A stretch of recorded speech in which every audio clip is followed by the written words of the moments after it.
This is a serious situation for millions of people across the United States. We're in Greenville, South Carolina. You could see the streets, just about everything coated in ice and sleet. And then we had freezing rain falling on top of it. So on the southern side of this winter storm, a lot of ice.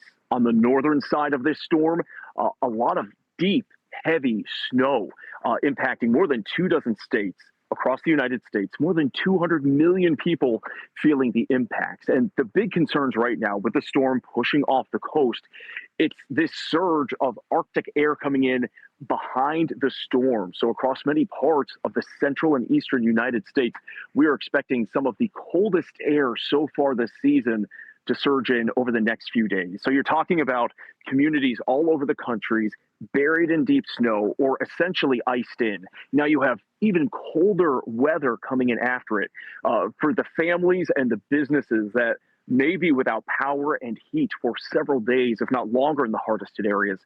As you can imagine, a simple inconvenience when you're dealing with these type of conditions, it can turn into a life-threatening emergency when we have first responders and even utility crews having a very tough time trying to get around on these roads. Bill, give us some figures. How cold is it now, and how cold could it potentially get? Yeah, no, there's a lot of numbers here, right? Here in this part of the Southeast, we're near the freezing mark. So we're actually hearing a little bit of melting, which is going to make the cleanup here easier. But overnight, it's going to freeze again. But across the United States, especially in the Midwest, we're talking about AccuWeather real field temperatures 30 to 60 degrees below 0 Fahrenheit.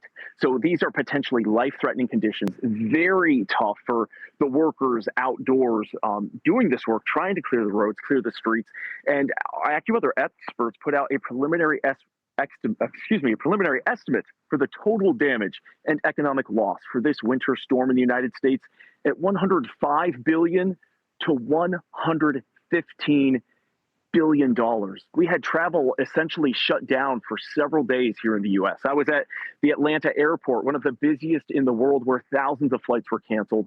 And for a lot of families, for businesses, especially in cases where they don't have emergency generators or generators run out of fuel or don't work, we're talking about business losses, groceries and food that will have to be discarded, medications as well. So major economic impacts over the next few days, and in the hardest hit areas going to linger for quite longer.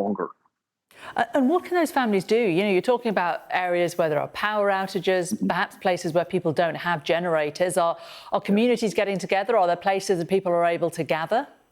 Yes, we have been seeing the reports, emergency officials, opening their emergency shelters or warming centers in some areas. But I mean, look behind me with this street. I think when you came to us, you may have seen someone walking by us. That's how some people are getting around, because the cars are iced in, especially if they don't have four-wheel drive. Very tough to get around. So in these conditions, it's great to hear that your community has opened an emergency shelter or warming center, but you may not be able to drive there. People may not be able to drive to come to you. So that is the difficult thing. That's why AccuWeather expert meteorologists were warning people days in advance of this storm, be prepared to hunker down, have those emergency supplies, food and water, because in the hardest hit areas where ice accumulated on the power lines and the trees, and a lot more trees came down, people may be stuck at home without power and electricity for up to a week or longer.